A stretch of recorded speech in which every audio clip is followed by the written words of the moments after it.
saglit lang. Ang daming naglabasan ngayon ng mga appliances. Ang gaganda. Ito yung malupit na tanong. Bibigay ko kayo ng isang tip. Paki-share, like, and subscribe po muna sa ating mga channel. Maraming salamat. Bakit nga ba nagtataasan yung mga billing natin sa kuryente? Since nakabili naman tayo ng inverter na tinatawag, yung mga modern era na mga appliances.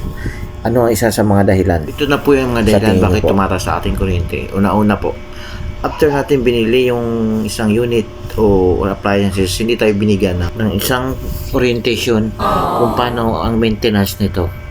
At kasi lahat po ng gamit ay naluluma. So, ganun po ang nangyari.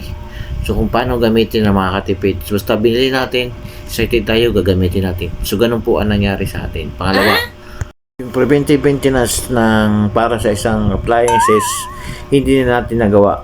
So, ang ginawa natin, ginamit lang natin siya ng ginamit until yung nagkasira-sira na. So, ganun po ang nangyayari. Tumaas yung kuryente, so maraming naapektuhan. Ito po yung pinakamasaklap. After a year, nasira na yung board, yung fan motor, yung compressor. So, yung ininvest natin na gamit, hindi siya tumagal kasi hindi tayo na properly na-endorse ng isang marketing na pinagbilhan natin. So, ganun po ang nangyari talaga. Bakit man aminin po ang naging sitwasyon natin, pero po hindi pa huli ang lahat para natin baguhin ang naging nakasanayan. So, magkaroon tayo ng preventive maintenance para maayos natin ang ating mga appliances at ito'y tatagal ng ating paggagamit. So, yun po yung pinaka-the best na maipapayo ko. Sa ganong kaparaan, tatas at bababa na yung mga ating mga billings at ma-enjoy natin yung mga binili natin na gamit. Maraming salamat po sa iyong panonood.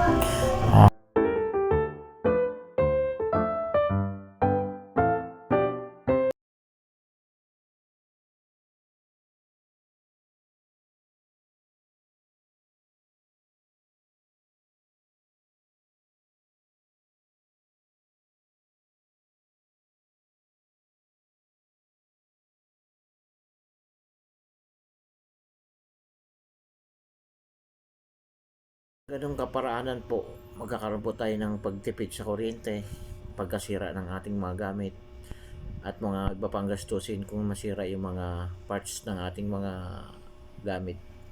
So, yun po yung siya pinakamaganda dapat natin gawin. So, simulan po natin yan at ipagpatuloy ang ganyang tinatawag na preventive maintenance. So, maraming salamat po.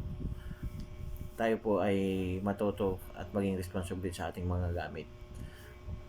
Maraming